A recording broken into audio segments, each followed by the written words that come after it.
내 영혼이 은총 입어 중한 죄진 벗고보니 슬픔 많은 이 세상도 천국으로 화도다.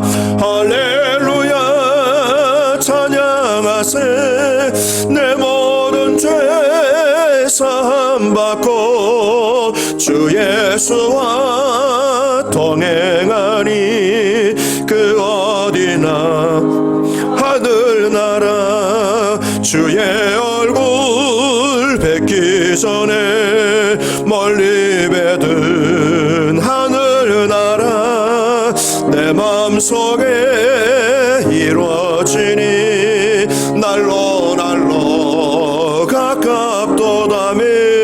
할렐루야 찬양하세. 내 모든 죄 사함 받고 주 예수와 동행하니 그 어디나 하늘나라. 높은 산이 거친 들이 조막이나 궁궐이나 내 주 예수 모신 곳이 그 어디나 하늘나라. 할렐루야 찬양하세. 내 모든 죄 사함 받고 주 예수와 동행하니 그 어디나 하늘나라. 그 어디나 하늘나라. 이 하늘나라가 우리 마음에 충만하시길 바랍니다. 오늘은 시편 30편입니다. 시편 30편 1절에서 12절 말씀 같이 오늘 우리에게 이번 주간 우리에게 주시는 말씀으로 받겠습니다. 시편 30편 1절에서 12절까지 말씀.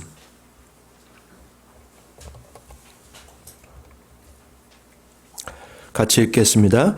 여호와여 내가 주를 높일 것은 주께서 나를 끌어내사 내 원수로 하여금 나로 말미암아 기뻐하지 못하게 하심이니이다.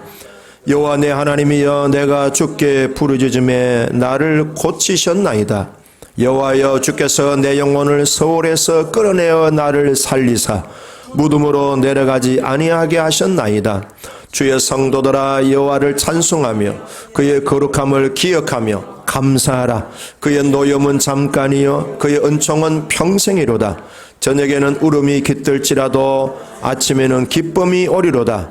내가 형통할 때에 말하기를 영원히 흔들리지 아니하리라 하였도다. 여호와여 주의 은혜로 나를 산같이 굳게 세우셨더니 주의 얼굴을 가리심에 내가 근심하였나이다. 여호와여 내가 주께 부르짖고 여호와께 간구하기를 내가 무덤에 내려갈 때에 나의 피가 무슨 유익이 있으리요. 진토가 어떻게 주를 찬송하며 주의 진리를 선포하리이까. 여호와여 들으시고 내게 은혜를 베푸소서. 여호와여 나를 돕는 자가 되소서 하였나이다. 주께서 나의 슬픔이 변하여 내게 춤이 되게 하시며 나의 베옷을 벗기고 기쁨으로 띠띠우셨나이다. 이는 잠잠하지 아니하고 내 영광으로 주를 찬송하게 하심이니 여호와 나의 하나님이여 내가 주께 영원히 감사하리이다. 아멘. 올드먼이라고 하는 영화가 있어요. 우리나라에 왔는데 별로 인기를 못 얻고 그냥 조그마한 극장에서 상영하다가 끝났어요. 근데 인기는 없는 영화지만 의미는 대단히 깊은 감동을 주고 있어요. 이게 실화를 영화로 이제 만든 건데요. 1973년도에 그 당시에 있었던 실화입니다. 석유회사를 운영하는 세계 최고의 부자 폴 게티라는 분이 계셨어요. 근데 이분이 세계 최고의 부자인데 또 세계 최고의 유괴 사건을 만나게 됩니다. 이분의 손자가 인질범들에 의해서 유괴를 당했습니다. 몸값을 요구하는데 186억이라는 몸값을 요청했습니다. 186억이면 이분이 하루 이잣돈 받는 정도의 액수입니다. 우리는 큰 액수지만요. 그런데 이 할아버지가 한마디로 잘랐습니다. 한 푼도 못 준다. 한 푼도 못 준다. 어림도 없다. 너희들 돈 가지고 장난치지 마라. 그랬습니다. 이 폴 게이트라는 이 회장이 얼마나 구두쇠인가 보면은 집이 어마어마한 저택입니다. 근데 집이 어마어마한 저택인데 손님들이 많이 오고 가겠죠. 그 응집실 한 구석에 공중전화가 있습니다. 자기 집 전화 못 쓰게 만들려고. 그래서 공중전화를 쓰게 만들 정도로 굉장히 구두쇠입니다. 인질범들이 계속 협박을 합니다. 빨리 몸값 안 주면 당신 손자는 죽는다. 그렇게 지금 주고받는 사이에 폴 게티 회장은 엄청난 그런 또 고가의 비싼 그림을 또 사게 됩니다. 경매시장에 가서 비싸게 구입합니다. 계속 인질범들한테 한 푼도 못 준다. 아주 그냥 단호하게 계속 거절합니다. 근데 어느 날 이 폴 게티 회장한테 조그만 박스가 이제 배송이 온 겁니다. 박스를 열어보니까 손자 귀가 잘려가지고 박스에 담겨져 있는 겁니다. 그걸 편지를 또 썼어요. 빨리 돈 안 주면, 몸값 안 주면 나머지 귀도 잘라서 보낼 것이고 눈도 뽑아 그리고 손발 잘라가지고 보낼 것이다. 그걸 보고 이 할아버지가 충격을 받은 거예요. 근데 그 사이에 이 할아버지 폴 게티의 아들이 있어요. 그 아들 내외가 결혼을 했는데 뭐 세계 최고의 부자의 아들이니까. 근데 이 아들이 계속 마약을 계속 상습적으로 포용합니다. 그걸 아내와 이혼을 하게 됐고 그 아들이 지금 이제 인질이 된 거예요. 근데 그 아들은 근데 이제 이 며느리죠. 며느리 엄마의 며느리가 시아버지한테 계속 이제 손자 살려야 되지 않느냐. 내 아들 살리자고. 그래서 계속 이제 하는데 거기서 여러 가지 내용도 있습니다만은 그래서 이 폴 게이트라는 회장이 186억을 보내면서 세금을 떼고 보냅니다. 근데 아들하고 며느리는 세금 떼니까 모자라잖아요. 그래서 이 사람들이 또 어떻게 융통해가지고 186억을 만들어서 인질범들한테 건네주고 자기 그 폴 게이트의 손자가 이제 아들이 이제 돌아오게 됩니다. 근데 마지막 장면이 참 세계 최고의 부자인데 이분은 자기가 얼마 전에 구입한 세계 최고의 그 아주 고가품으로 구입한 그림을 안고 그 화롯불 앞에서 죽어갑니다. 근데 이분이 갖고 있는 모든 재산은 큰아들은 마약 상습범이 됐고 그러니까 이 며느리가 다 갖고 그것을 관리하게 됩니다. 근데 그 이제 인질범을 유기당했다고 돌아온 아이는 그 인질에 대한 그 트라우마 때문에 불안과 두려움으로 지내다가 얘도 마약 중독자가 돼서 젊은 나이에 죽습니다. 그리고 이분이 그렇게 모았던 모든 고가의 그림들은 다 박물관에 기증이 됩니다. 세계 최고의 부자이면서 그가 죽으면서 가지고 간 것은 1원도 없이 빈손으로 자기 아들은 마약, 자기 손자도 마약으로 또 아들은 내외는 이혼하고 자기가 갖고 있던 그 모든 재산은 국가의 헌납에 대해서 며느리가 관리하게 되고 아무것도 남는 게 없는 그래서 영화 제목이 올드만입니다. 모든 것이 돈으로 가치를 평가했던 이 폴 게이트라는 사람의 그 인생이 그렇게 허망하게 끝난다는 사실을 보여줍니다. 또 다른 한 분을 제가 소개합니다. 이분은 우리나라 사람인데요. 백영심이라는 간호사입니다. 금년에 58세입니다. 이분은 제주도에서 태어나서 초, 중고 간호대학까지 졸업을 했습니다. 이분이 간호대학을 공부할 때에 나는 왜 사는가? 무엇 때문에 내가 지금 간호대학을 다니고 간호 공부를 하고 있는가? 계속 자기의 어떤 정체성에 대한 자기의 삶의 진로에 대해서 깊이 고민을 하고 있었던 차에 방학 때였습니다. 여수에 가면은 유명한 교회가 있죠. 여수에 가면은 애양원 나환자촌이 있고 그게 교회가 있습니다. 잘 아시죠? 거기서 이분이 깨진 거예요. 마음이 깨진 거예요. 그곳에 보니까 손과 발이 문드러지고 얼굴이 막 일그러지고 그리고 뭐 손가락 발가락도 없는 분들이 찬송을 하고 예배를 하는데 그렇게 즐겁게 힘있게 하는 거예요. 아마 애양원 교회에 가서 아마 예배 드리신 분들은 알지 모르겠지만요. 얼마나 힘차게 아멘도 잘하고요. 저도 한번 가서 예배를 인도한 적이 있는데요. 아이고 참. 악수하면 손이 없는 분 있고 손가락 다 없어요. 어떤 분이 주먹만 있어요. 이렇게. 근데 그렇게 그분들이 찬송하고 예배하는 모습이 너무 천국 같았어요. 그때 이 백영심이라는 분이 거기서 감동을 받은 겁니다. 아, 내가 살아가는 이유는 사랑 때문에 살아간다. 그리고 그 사랑을 실천하는 도구가 이 간호라고 하는 것을 깨닫게 됐습니다. 그래서 간호 공부를 해서 사랑을 실천하는 삶을 살아야 되겠다고 거기서 마음을 다지면서 앞으로 내가 가장 어렵고 힘든 곳에 가서 내가 하나님 앞에 쓰임받으면 좋겠다. 그렇게 생각했습니다. 그렇게 해서 이분이 간호대학을 졸업하고 한 6년 동안 일반 병원에서 근무하다가 28살 될 때에 아프리카 케냐로 이제 간호사로, 선교사로 이제 가게 됐습니다. 그때 이제 이분이 5남매 가운데서 셋째 딸이었답니다. 근데 공항에서 이제 아프리카 케냐를 향하여 떠나는데 이 딸이 28살 결혼도 안 하고 시집도 안 가고 떠나니까 그 엄마 아빠의 마음이 얼마나 아프겠어요. 그 부모님은 그냥 공항 바닥에 털썩 주저앉아가지고 왜 울었다는 거예요. 그걸 보고 이 딸은 아프리카 케냐로 이제 간호 재능을 가지고 선교사로 사역을 하게 됐습니다. 근데 케냐에 가보니까 그런 대로 살만해요. 이분은 더 오지 지역, 말라위라고 하는 오지 지역으로 들어갔습니다. 거기서 30년을 이분이 보냅니다. 아이들을 돌보고 환자들을 치료하지만 끝이 없었어요. 그래서 이분이 하다가 이러다가는 끝이 없다.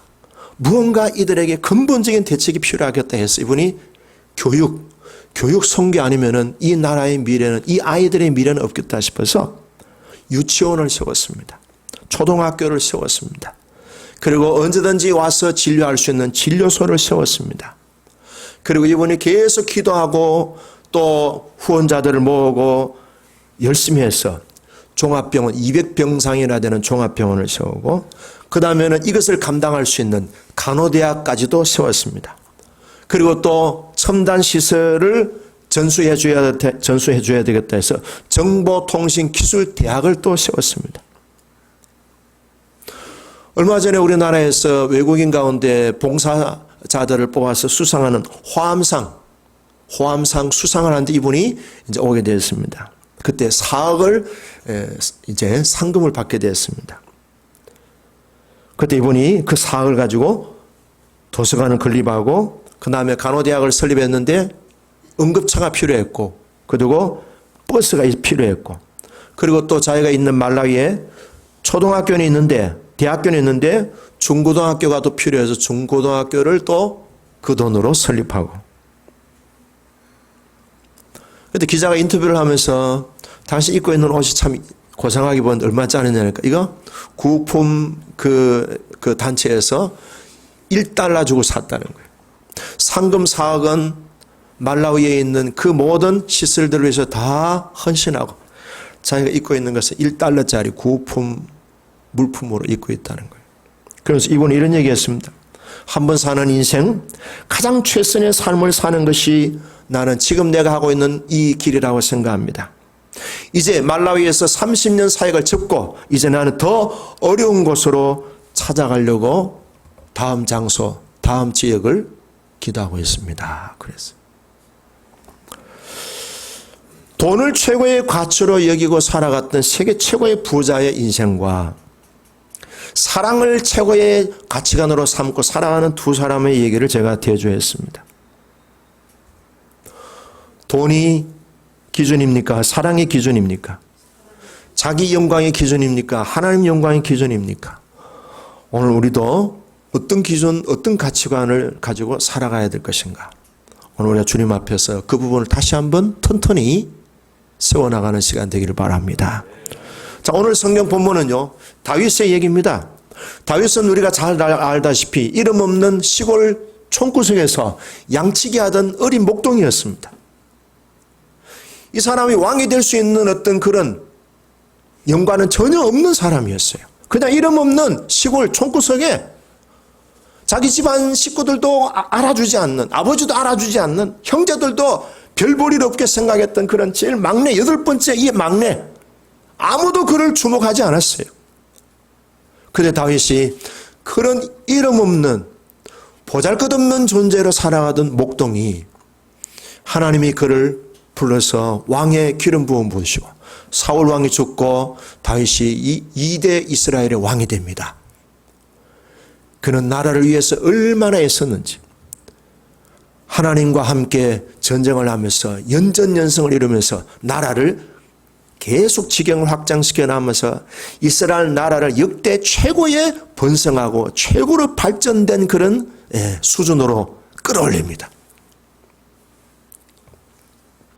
목동 출신의 이 무명의 시골 촌사람이 이스라엘을 최고의 국가로 번성시키고 발전시키고 이스라엘 나라가 주위에 있는 많은 나라들에게 부러움을 사고 다윗이 위대한 왕이라고 존경과 박수를 받게 되니까, 박수를 받게 되니까 그때 위기가 온 거예요. 어떤 때는 다윗은 철저하게 하나님을 의지했던 사람이었고요. 전쟁은 여호와께 속한 것이라는 사실을 분명히 알고 여호와의 이름으로 전쟁을 했던 정말로 신앙적인 영적인 전사였습니다. 하나님이 그에게 은혜를 주셨고 하나님이 그에게 복을 주셔서 연전연승 계속해서 중단 없는 발전과 확장을 이루었던 영웅적인 지도자였습니다. 모든 것이 하나님의 은혜라고 스스로 간증하고 그렇게 고백했습니다마는 나라가 점점 강건해지고 나라가 튼튼해지고 왕성해지고 발전하고 그리고 그런 시간들이 점점 형통한 시간들이 지속되니까 스멀스멀 올라오는 게 뭡니까? 내가 했지라는 교만한 마음이 슬슬 자기 마음의 내면에 차오르는 것입니다. 오늘 설교 제목이 뭡니까? 잘 될 때 위기가 옵니다. 한번 해봅시다. 잘 될 때 위기가 옵니다. 자신의 이름이 높아지는 거예요. 모든 공로와 모든 그 업적이 다윗의 어떤 탁월한 지도력, 그의 영웅적인 리더십에 대해서 사람들이 막 박수갈채를 보내는 거예요. 요새 말로 하면 인터뷰, 방송, 책, 그 다음에 유튜브 해서 막 많은 사람들이 다윗을 칭송하게 되니까 자기도 그렇게 유능하고 박수받을 만한 존재인 것처럼 생각하면서 자만하는 마음이 서서히 싹이 트게 되고 고개를 들게 됐습니다. 그래서 다윗이 내가 이룬 업적이 과연 얼마나 대단할까 하고 자기가 이룬 업적에 대해서 스스로 평가를 해보려고 한 것입니다. 자, 여러분, 내가 이룬 결과가 얼마나 대단할까, 내가 이룬 업적이 얼마나 위대할까 하는 이런 생각을 하는 그 순간 따라오는 게 뭐예요? 따라오는 게 누가 따라와요? 귀신이 따라옵니다. 마귀가 따라오는 거예요. 자, 오늘 이 내용의 본문은 열왕기상 21장에 있는 내용인데요. 사탄이 21장 1절에 이렇게 나옵니다. 사탄이 일어나서 이스라엘을 대적하고 다윗을 충동질하여, 자, 충동질한다는 말은 꼬드긴다, 유혹한다, 마음을 계속 살랑살랑 바람을 붙인다, 이런 뜻이 있습니다. 그래서 다윗이 이스라엘의 군대 숫자를 계산하게 됩니다. 자신의 업적을 살펴보면서 자신의 존재감을 보여주려는 교만이 마귀의 미끼가 되는 거예요. 여러분, 마귀는요, 귀신은요, 사탄은 먹을 것이 있으면은 딱 달라붙습니다. 뭘 보고 마귀가 접촉하겠어요? 우리의 생각을 통해서 잘 간파합니다. 자, 다윗의 마음속에 자만하는 생각, 자기 스스로를 과시하려고 자기 스스로를 사람들한테 존재감을 드러내려고 하는 그런 그 마음속에 마귀가 계속 충동질합니다. 당신 대단해. 당신 너무너무 위대해. 당신같이 훌륭한 사람은 세상 전체 없어. 그래서 계속 부추깁니다. 이게 뭐예요? 자, 이런 것이 마귀가 내 안에서 작동하고 있다는 사실을 빨리 간파하시길 바라요.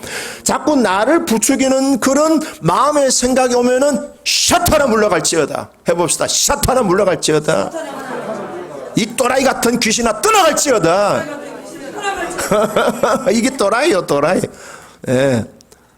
자꾸 자기의 존재감, 자기를 자꾸 높이려고 하는, 자기를 자꾸 중심 무대에 사람들에게 주목받게 하려고 하는 이것이 사탄이 충동질하는 거예요.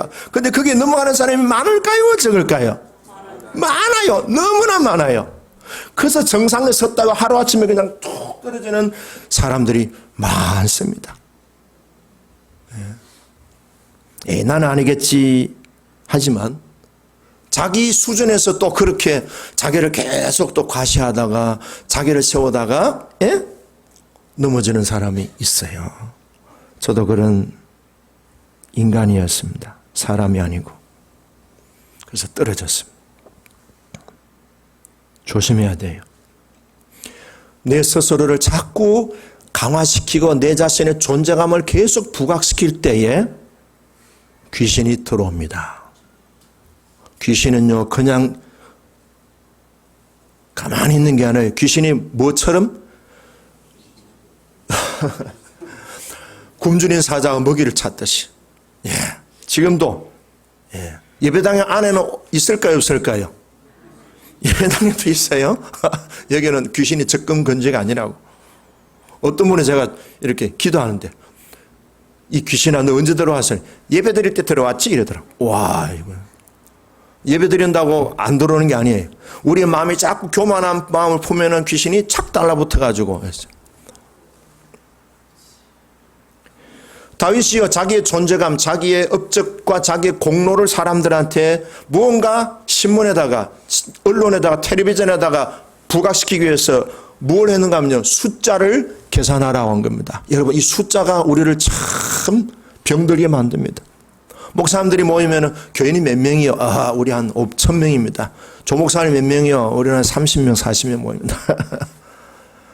이 숫자가 우리를 대변해주는 자기의 존재감을 드러내는 것이 된다면 숫자가 우상이요. 예? 예배당이 몇 평입니까? 아, 우리는요, 예배당이 500평입니다. 아, 우리는 5,000평입니다. 이 평수, 사이즈도 우상이 되는 거예요. 예? 또 우리는 뭐가 우상이 됩니까? 아, 나는 연봉이요 2억입니다. 이 연봉이라는 이 숫자도 우상이 되는 거예요. 학교 공부 몇 등? 아, 나 1등했습니다. 나 1등을 놓쳐본 적이, 이것도 우상이에요. 숫자, 외형, 인간적인 어떤 계산, 이것들이 자기를 과시하는 도구가 되는 거예요. 자, 근데 하나님은 우리를 그냥 두시지 않아요. 어떻게 하든지 브레이크를 걸어서 우리로 하여금 불행이 아니라 계속 행복하게 살고 복된 사람으로 살게 하는데 그게 장치가 있어요. 필터링. 우리 저희 정수기가 했듯이, 예? 잘못된 이 불순물을 걸러주는 필터링하는 필터가 있어요. 뭔지 아세요? 내가 아는 지인이에요. 근데 다윗이 군대 숫자를 계산하려고 요압 장관한테 명령을 했어요. 빨리 군대의 숫자 20세 이상 60세까지 전쟁에 나가 싸울 수 있는 남자 장정들의 숫자를 계산해보라. 그랬더니 요압 장관이 왕이여, 하나님께서 당신이 계산하는 그 숫자라면은 지금 있는 숫자보다 하나님은 100배나 1000배나 더 주실 수 있습니다. 왜 당신은 하나님을 의지했던 그 신앙에서 떠나 숫자를 가지고 그 숫자를 보고 의지하려고 합니까? 이건 하나님께 범죄한 겁니다. 그랬어요. 근데 다윗이 그 말을 들었어요, 안 들었어요? 안 들었어요. 교만한 사람들의 특징은 남의 말 잘 듣는다, 안 듣는다? 안 들어요. 뭐 같이 들어요? 안 들어요. 만약에 그때 다윗이 요압 장관의 말을 듣고, 아, 그래, 내가 잘못했구나. 아이고, 내가 인간적으로 생각했구나. 다윗이 지금까지 무명의 목동 시절에서 지금 최고의 왕이 될 때까지 자기 실력을 했어요. IQ를 했어요. 자기 노력을 했어요. 자기의 무슨 자기가 가지고 있는 특별한 재능을 했습니까? 아니에요. 자기가 늘 평소에 고백했던 대로 하나님이여, 하나님의 은혜입니다. 하나님의 도우심으로 왔습니다. 이게 끝까지 안 갔다 이 말이에요. 여러분, 자기 욕심이나 자기 만족이나 자기 자랑이나 교만과 자만에 빠지면은 주님의 음성이 귀에 안 들어와. 근데 주님은 그런 시스템을 만들어 주셨어요. 아내를 주셨어요. 남편들에게는 아내를 주셨어요. 아내 말 잘 들으면은 마귀의 종이 안 되는 거예요. 아내 말 잘 듣습니까? 아무도 아멘 안 하네. 남편의 말 잘 듣습니까? 한 명 아멘 하네. 할렐루야. 부모의 말 잘 듣습니까? 콧방귀로. 자식들의 말은 잘 듣습니까? 마시모 리칼카티라는 이탈리아 최고의 심리학자는 그랬어요. 부모가 자식 말 안 듣는 사람은 정신병자다 그랬어요. 부모만 잘났어요? 자식의 말도 들을 줄 알아야 돼요. 아버지가 아들의 말 안 듣고 딸의 말 안 듣는 아버지는 인간이다, 사람이다? 정신병자다. 그랬어요. 들어야 돼요. 우리 믿음의 지체가 하는 말을 들어야 돼요. 지난주에 어떤 분하고 이렇게 대화를 했는데요. 그분은 의과대학 교수 출신이에요. 병원도 크게 갖고 있어요. 근데 아들이 칼 들고 아버지를 죽이겠다고 했어요. 엄마를 죽이겠다 했어요. 근데 그 엄마도 의사예요. 아버지는 의과대학 교수. 의과대학 교수요, 하늘의 별따기입니다. 그런 실력 있는 사람, 그런 인정받는 분인데도 아들이 칼 들고 아버지를 죽이겠다. 그분하고 3시간 얘기했어요. 그래, 그분 그래. 그럼 집사님, 이제 아들의 말 기도하면 들었어요. 집사님이 주인공 되시는 게 좋습니까? 아들이 주인공 되는 게 좋습니까? 아들이 주인공 되는. 그럼 이제 아들의 말에 귀를 기울이세요. 듣는 자는 살리라. 교만하면요, 안 들어요. 가장 자기를 사랑해주는 사람 말 안 들어요. 예? 근데 마귀의 말은 기가 막히게 잘 들어요, 그냥. 결론은 뭐겠어요? 결론은 추락할 때는 날개가 있다, 없다? 날개 없이 추락할 수 있는 거예요. 다윗이 인구조사를 했는데요, 9개월 동안 했어요. 상당히 경비를 많이 들었어요. 9개월 동안 조사해보니까 157만 명. 근데 하나님이 가만히 보시는 거예요. 그 중에도 계속 하나님은 다윗에게 뭔가 사인을 계속 주셨어요. 여러분, 영적으로 문둥병 걸리면요, 사인을 줘도 못 알아봐. 지금 자기가 손가락이 하나 툭 떨어지고 있는데 그 고통을 몰라. 무감각한 상태예요. 계속 하나님이 요압 장군, 아니 주위에 있는 사람들 통해서 사인을 주셨는데 다윗은 감각이 없어요. 영적인 감각이 없어요. 그래서 하나님이 계속 진행되는 걸 보시고 이 일을 악하게 보셨다. 괘씸하게 생각하셨다는 거예요. 그래서 하나님이 징계를 내리셨는데 3일 동안 이스라엘 전지에게 전염병이 돌게 해서 7만 명의 백성들이 죽었어요. 그리고 다윗 자신도 죽을 병에 걸린 거예요. 자, 오늘 이 성경에서 핵심은요, 6절입니다. 6절. 같이 읽을까요? 6절 시작. 내가 형통할 때에 말하기를 영원히 흔들리지 아니하리라 하였도다. 이 말이 진짜요, 가짜요? 가짜요. 내가 잘 나갈 때에 내가 영원히 흔들리지 아니하리라. 천만의 만만의 말씀. 흔들리지요. 하나님이 흔들면 흔들어 자빠지고 다 무너져. 하나님이 한번 후 불면 다 날아가는데 뭐가 영원히 내가 흔들리지 않겠다고 장담할 수 있어요. 그렇죠? 다윗이 흔들리지 않는다고 했던 그 확신은 어디서 온 거예요? 하나님이 보호해 주셔서 아니에요. 숫자가 많으니까. 숫자가 뭐예요? 신이 된 거예요. 숫자가 우상이 된 거예요. 숫자가 신이 됐다는 말은 오늘 우리들에게도 숫자, 또 우리가 소유하고 있는 거, 내가 많이 배웠다는 거, 내가 체험을 많이 했다는 거, 또 내가 남들한테 자랑할 만한 어떤 장점이 있다는 거, 이것들이 다 뭐예요? 우리의 우상이요, 하나님 외에 두고 있는 다른 신이다. 이렇게 군대의 숫자가 많으면 내가 영원히 흔들리지 아니하리로다. 천만에. 하루아침에 하나님이 후 불면 다 날아요. 그래서 다윗은요, 과거에는 여호와의 이름으로 여호와의 전쟁인 줄 알고 여호와를 앞세우고 하나님 이름으로 했는데 이제는요, 군대의 숫자를 의지하는 사람이 된 거예요. 자, 이런 모습들이 오늘 우리에게도 변명할 여지 없이 우리도 있는 거예요. 있는 거예요. 저도 숫자에 대해서 어떤 때는 마음이 왔다 갔다 할 때도 있어요. 야, 오늘 몇 명 예배 드렸나? 네. 이게 아니라 이 말이에요. 이게 아니에요. 하나님이 그 신앙적인 태도가 없어지고 이스라엘의 번영과 군대 숫자를 의지하는 다윗을 보고 괘씸하게 그래서 징계를 내렸어요. 7만 명이 죽었어요. 다윗 자신도 죽을 병에 걸렸어요. 자, 그 다음에 7절 읽어봅니다. 7절 시작. 여호와여 주의 은혜로 나를 산같이 굳게 세우셨더니 주의 얼굴을 가리시며 내가 근심하였나이다. 자, 7절은요 전반부 후반부로 나뉘어집니다. 전반부는 뭐예요? 7절에서 주의 은혜로 나를 산같이 굳게 세웠었다. 나라의 번영과 나라의 최고로 발전한 상태를 말합니다.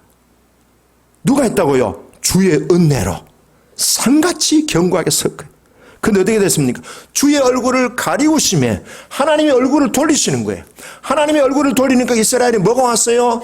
7만 명이 죽는 전염병이 왔고 다윗 자신도 죽을 병에 걸려가지고 지금 하나님이 손을 안 쓰면은 지금 요단강 가야 될 상황이에요. 주님이 얼굴을 가려우면은 내가 이루었던 아무리 산같이 견고하고 아무리 산보다 더 높은 영광이랄지라도 그냥 뭐예요? 물거품같이 사라진다는 사실을 뼈저리게 다윗이 경험한 거예요. 그런 상황이 되니까 자신이 자랑하고 자기가 자만했던 모든 것들이 다 물거품이었다는 것을 깨달았습니다. 자신이 이루어놓은 157만 명의 군대, 번영하는 경제적으로 정치적으로 막강한 그런 어떤 국가의 재정, 태평한 백성들, 그리고 자기가 전쟁하면 늘 이기면서 계속 지경이 확장되어 있는 이 모든 것들이 한낱 물거품같이 보여졌다는 겁니다. 바람에 나는 기와 같이 보여졌습니다. 병든 자신을 보면서 하나도 자랑할 것이 없다는 사실을 뼈저리게 깨달았습니다. 아까 제가 서두에 말씀드린 대로 세계 최고의 부자면 뭐합니까? 자기 아들이 마약 중독자 되고 이혼하고 자기 손자가 납치당했다가 또 마약 중독자로 죽고 자기는 빈손으로 세상을 끝나는데 여러분 우리가 잘 될 때, 잘 나갈 때, 사람들한테 박수 받고 사람들한테 인기와 영광을 얻을 때 그때 마귀는 우리들에게 틈을 타서 부추깁니다. 넘어뜨립니다. 조심해야 됩니다. 이런 때는 또 자기가 잘 되면요 남의 말을 추구도 안 듣습니다. 아내 말 안 듣고 남편 말 안 듣고 부모 말 안 듣고 자식 말도 안 듣고요. 교회에 기도하는 어떤 분의 말도 전혀 안 들어. 목사님 말은 더 안 들어요. 하나님 말씀은 더 안 들어. 오늘 다윗의 문제는 여기에 있었던 겁니다. 남의 말 안 듣는 거예요. 교만하니까. 돈벌이도 괜찮고 몸도 건강하고 계획대로 잘 풀리고 자녀들이 잘 되고 일이 형통할 때 잘 될 때 하나님을 떠나게 되는 그 자체가 문제예요. 그때 인생은 무너지는 겁니다. 권력도 건강도 축복도 자식도 형통도 다 끝납니다. 자, 다윗이 이제 죽을 뻔한 가운데서 살려주세요 하고 손 들고 이제 인내하신 구세주여 찬송 부르면서 했는데 하나님이 그를 용서해 주시고 다시 회복시켜 주셨어요. 자, 1절에 보니까 뭐랍니까? 내가 주님을 높일 것은 주께서 나를 뭐예요? 끌어내 주신. 어디서 끌어내 주신 거예요? 사망의 재앙에서 끌어내 주신. 2절에 보니까 뭐였습니까? 나를 고쳐주셨나이다. 3절에 보니까 뭡니까? 서울이 뭐예요? 지옥이에요. 지옥에 내가 빠졌는데 무덤으로 내려가지 않도록 하나님 나를 끌어주신 거예요. 예? 이거는 내 힘으로는 나올 수 없는 상황이에요. 너무 깊고 깊은 우물에 빠진 거예요. 누군가 뚜레박을 안 내려주면 내가 나올 수 없는 상황이에요. 하나님이 나한테 구원의 뚜레박, 생명의 뚜레박, 다시 회복할 수 있는 다시 뚜레박을 내려주셔서 내가 그 뚜레박 붙들고 올라온 거예요. 내 힘으로 올라온 게 아니에요. 죽을 병에 걸렸던 다윗이. 그래서 다윗이 고백한 거예요. 자, 오늘 이 성경에서요 우리가 중요한 대조를 이루는 게 있습니다. 5절에 보니까 뭐라 합니까? 이제 다윗은 경험한 거예요. 경험하면서 4절 읽어봅시다. 시작. 주의 성도들아 여호와를 찬송하며 그의 거룩함을 기억하며 교만하지 말아요. 자만하지 마라. 인간의 힘, 인간이 갖고 있는 숫자 거기에 휘둘리지 마라. 항상 뭐예요? 감사하라 이 말. 하나님을 찬양하라. 나의 나된 것은 전적인 하나님의 은혜인 줄 알고 절대로 교만하거나 오만하거나 자기를 나타내려고 하지 말고 하나님께 감사해라. 하나님께 감사한다는 말은 뭐예요? 모든 공과 모든 열매에 대한 영광을 하나님의 몫으로 돌려드려라. 감사해라. 그 다음에 뭐예요? 5절 시작. 그의 노염은 잠깐이요 그의 은총은 평생이로다. 저녁에는 울음이 깃들지라도 아침에는 기쁨이 오르다. 그게 보면요, 평생이라는 말이 두 번 나옵니다. 5절에 보면은 하나님의 은총은 평생입니다. 근데 6절에 보면 뭐라 했습니까? 형통이 영원하다 그랬습니다. 대조적이죠.